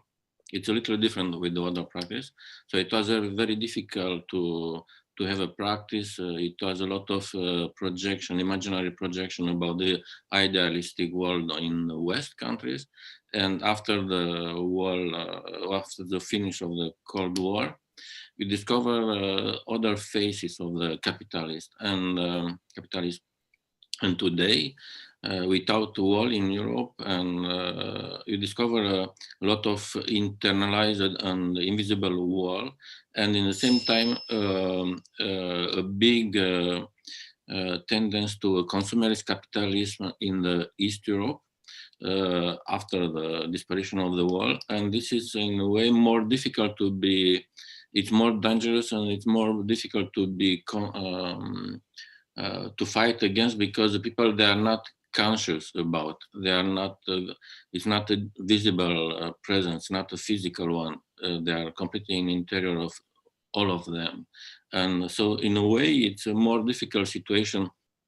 To, of course, I'm not for borders and walls, etc. From this point of view, but in the same time, you must prepare us what's happened when maybe in the future the border between Mexico and USA disappear, probably all the Mexico start to be like USA. It's an idealistic situation, so ideal situation. So it's a big, very big question for us, like architects in Europe, how to try to not to recreate walls, but to keep differences, to keep identities, to keep cultural diversity, etc. Because if not, without not walls, but without limits, everything is homogenized. It's in a way, it's a big risk because. Of course, the walls are horrible, but capitalist, and it's very strong. How Guattari said, the capitalist is very strong in provoking desire for a new iPad, for a new iPhone, for a bigger car, etc. So, how to provoke other kind of desire in the post-capitalist and post-Anthropocene world. So this is really very difficult for task for architects. It's less visible. And it's less spectacular, maybe. I wanted to sort of mention something briefly because I having been in Romania shortly after the war, I always was struck by the fact that there was a kind of a fantasy of the West that was going on in Romania. At the time, Dallas was like the big thing that was going on, and everyone was watching the soap opera, right? And apparently in Romania there are 3 or 4 South Forks that were built. But what was interesting to my mind was the kind of perception of the West, in the sense that in the West, we saw Dallas. I mean, many of you don't know this thing, but it was about 2 brothers, JR and Bobby Ewing. One was a nasty guy, and one was a bad guy, right? That's the way we saw it. And in Romania, everybody saw it as just 2 guys with very smart cars. Like there was a kind of a Porsche and there was a Mercedes, and there was a kind of strange mystification of the West that was already in place. I don't know whether, do you want to comment on that? There's kind of this obsession with the West that was going on before 1989 in Romania. Well, it's I would say, yeah. I think Constantin just mentioned this. It was the desire to consume and the desire to not have limits and not to not have ratios.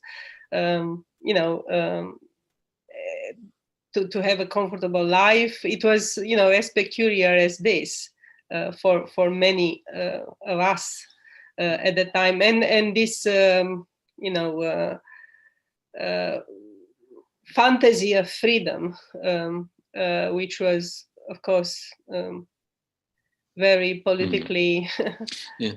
In fact, what's happened after the 89, after the Curtain Wall, it's a completely reject of the former system. Of course, it was a totalitarian one, and you were inside and you fight a lot against, but there were some values like solidarity, like equity, etc. And now a lot of the bigger intellectuals, they are against the left wing way of thinking. By example, some years before, we planned to come with Tony Negri in Romania.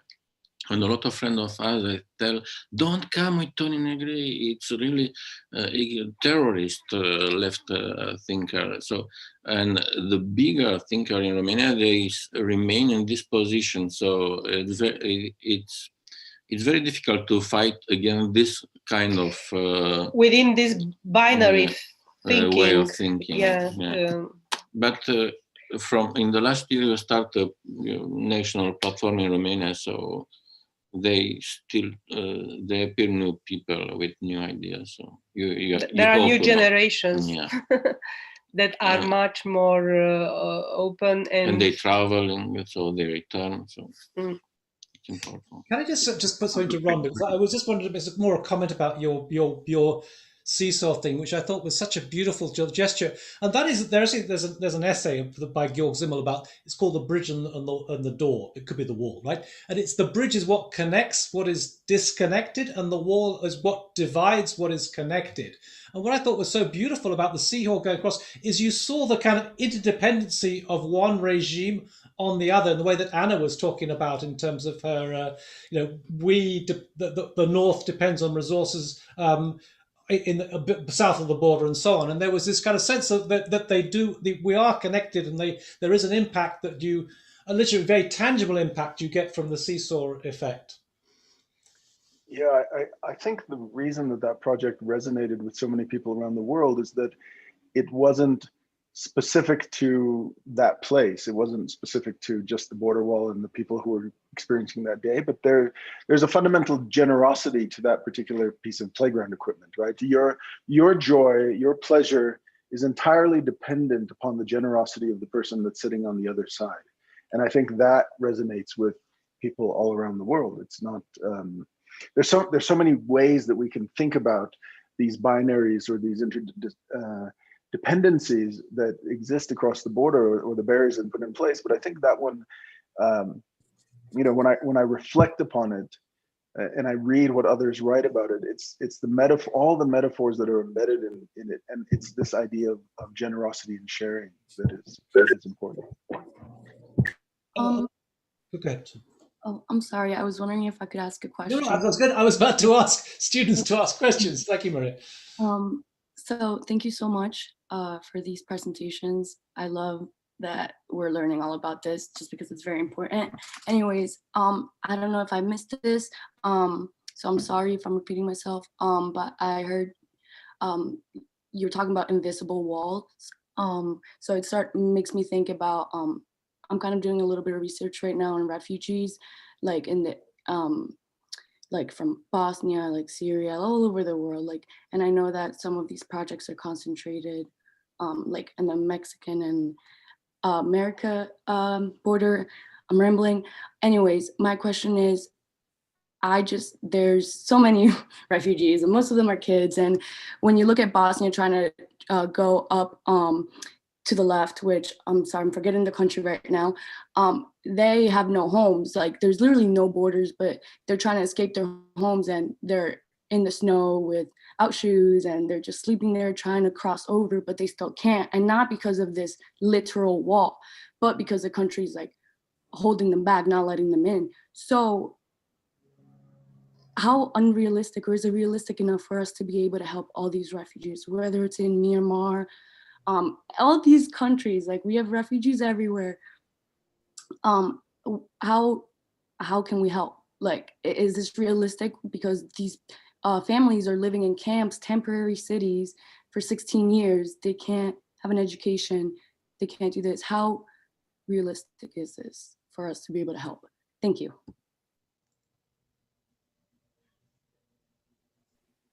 Can I say something really quickly? I'll just offer something that I've learned from my experience, is that all of these people are an enormous wealth of experience and intelligence and energy, and they have their hopes and their desires to improve their lives, and much of their energy is spent fleeing those things that are the barriers for their own happiness.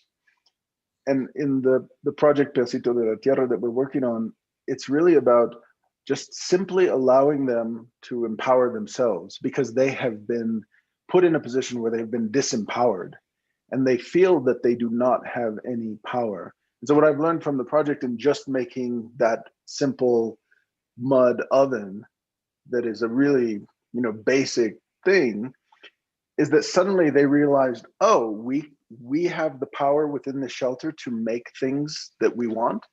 And just that allowed that they started making other things. They started making tables and cookware. They started making tools.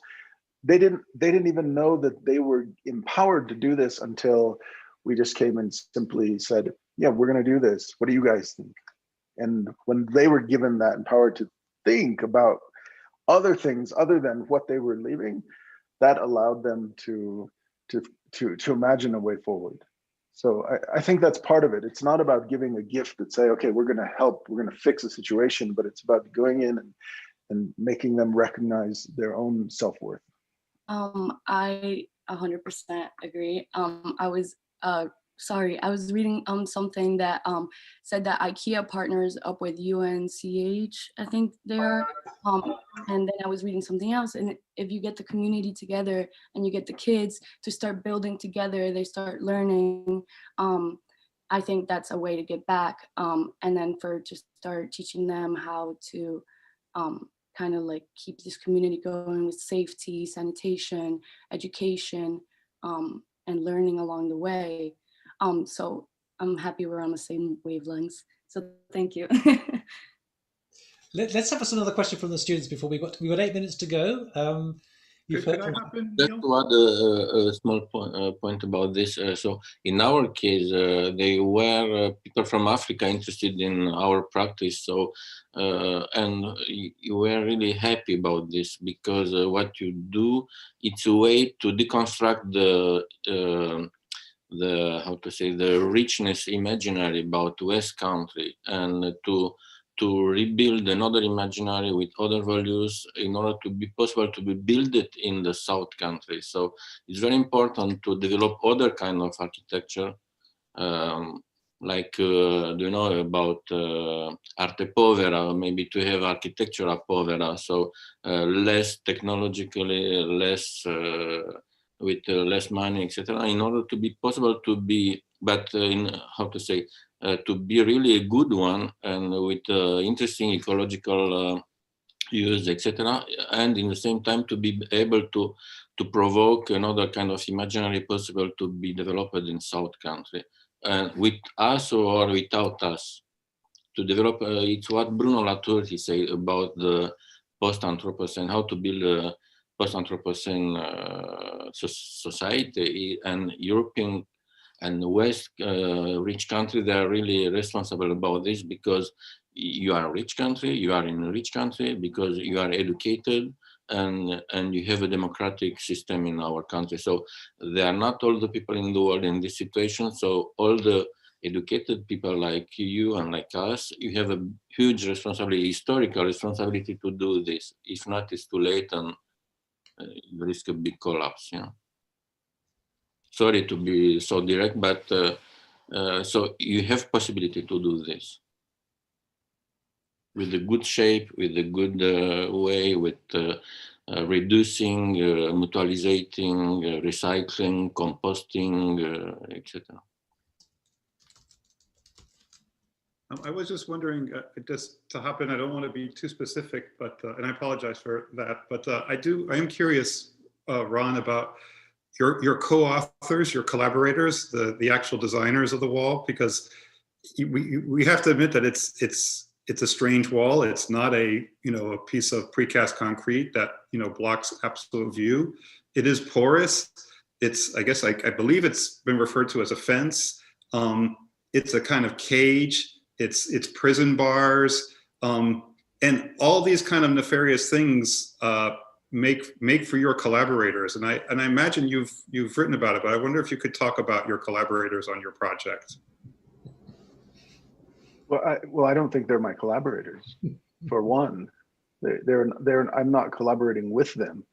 I'm against them. I'm opposed to them, and so it's not a collaboration.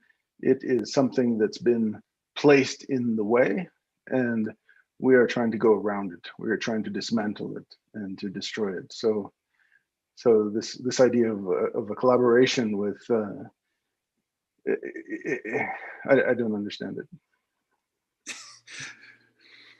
It just disappoints. It exists as part of the work, and obviously it's not meant to be something of it's not a collaboration of endorsement, but it is two works at play. And I would say that one of the things that always struck me about the wall was that it was like a kind of prisoner, right? It was like the bars of a prison. And I thought, that was a very, very large prison to make. And again, I don't know that they were very aware of that. Maybe they were, who knows? And I also thought there was a kind of profound cruelty about allowing a kind of view through it, to be able to sort of see through it, to see the thing that you're trying to connect with. Yes, but I just want to go back to that point that prisoners don't collaborate with the prison makers. No. And I am a person who sees myself imprisoned. I see the indigenous people on both sides of this landscape, on both sides of that wall, as imprisoned and they're not collaborating with the prison makers in any way, shape, or form. They are subjugated to that prison. We've got just 3 minutes left. If we have another student question, if not, I want to ask Anna whether she'd like to just comment on the other walls that. I've been listening carefully to all of you, and the Mexico-U.S. wall, sorry, upsets me so much that it's been hard for me to focus. I literally left California because of that wall. I'm not exaggerating when I said that. I bought a ticket and I left. But just thinking about all these walls that we've been talking about, the Berlin Wall, which traumatized my generation. I graduated from high school in 1989, and it was a beautiful moment. It's one of the best memories I have from my life. But we think about this wall in the US-Mexican border, this wall in Berlin, you spoke about the Chinese wall, and I bring in the highway, and you may think, but wait a minute, the highway is meant to interconnect, not to separate like a wall. And nevertheless, in Amazonia, the highway is, an embodiment of separation, of destruction, of imprisonment, of expropriation, of exploitation, of everything that the frontier and those walls that become like fixed frontiers signify. But what I find most fascinating from this conversation is that it seems that the real limits are not those false walls that humans construct, thinking that they can, for example, export their garbage to poor countries and that they get rid of the problem. That came to my mind, for example. The real limits are right now environmental, and they are social. And they're teaching us a lesson on interconnectivity and the fact that the walls that we build are completely false. And what I would really like to share with the students is go to the causes and go to history, because it is shocking to me that the US specifically is so absolutely unaware of its history. The Pilgrim story is a very recent story, and it doesn't tell you much about the history of your land. You have to go deeper, because the people that are being continuously pushed and expelled are the people who have been, shaping these lands for thousands and thousands and thousands of years. They're not migrants. They're not undesirable migrants that need to be kept out. The migrants, the true migrants, arrived from Europe, but make the locals feel alien, like Ansaldúa said. We need to start telling the history of our territories to its peoples so that we can find modes of coexistence and justice. It's about history as well. It's about historical justice. And saying, you know what? You were here. I need to remember. You deserve to be in this place as much or maybe actually more than me. And I descend from Spanish conquistadores, but I also descend from Incas. So being a mestizo, it's a bit more complicated because you have the enemies within. There's no segregation in a mestizo society. Everything is within you, as Ansaldúa says. You are all these conflicting forces in the territory of your mind, your psyche, your body. But I do think that one thing that needs to be recovered in the US, and I say this as a Latin American who's lived there many years and who loves the country. Why is it so ahistorical? Why does it think of itself as new? It has a very deep history. We have more than 5,000 years of urban history in the Americas. Rome was founded when? About 2,500, 2,400 years ago? And Caral is about 5,000 years old. Something to think about. History is important because we are the narratives that we tell ourselves. And if we tell ourselves very superficial histories, don't underestimate your history classes and make sure that you get the histories of all the peoples who live in the US and who have the right to enjoy that territory. And not just the US, the planet, because this is becoming an issue of survival for very many. And the war refugees, the environmental refugees, the economic refugees exist because they're being pushed out, they're being expelled, they're being displaced. There's a beautiful book by Saskia Sassen that I can recommend you. It's called Expulsions. Please read that book, Expulsions. Environmental degradation expels people. What's causing them? Our consumption patterns. Why are we still producing plastic that we dispose of so easily? We're throwing the planet into the garbage can continuously in the most irresponsible fashion. As architects, are you thinking about where your resources coming from? Or are you just using a catalog and ordering items without even know which ecology you're contributing to destroy? You know, there are many levels that we need to think about in terms of our daily lives and the cost of our daily lives.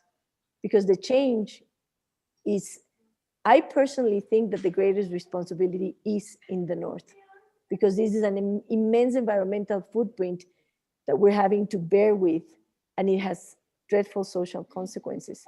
So sorry, but there's accountability and there's responsibility, and power comes with responsibility. The powerful nations of the world, the wealthy nations of the world, have a greater degree of responsibility. Don't try to put that on the shoulders of the South and the poor migrants that are, you know, to a large extent caused by that accumulation of power and wealth. So, history. And that's a fantastic way on which to end. I just want to thank everyone for contributing here. It's been an incredible debate, and I'm really glad to be able to brought you all together today. So thank you, Doina and Constantin. Thank you, Anna. Thank you, Ron. Thank you, Fonna. Thank you, Teddy. Really, I mean, I think that you've really kind of raised consciousness about these issues, and there's important things to be said. I think this is just the beginning of things, not the end. But thank you so much for contributing today. It's been a fabulous discussion. Many thanks for everybody involved, and thank you also for the questions from the audience. Thanks a lot. Thanks everyone.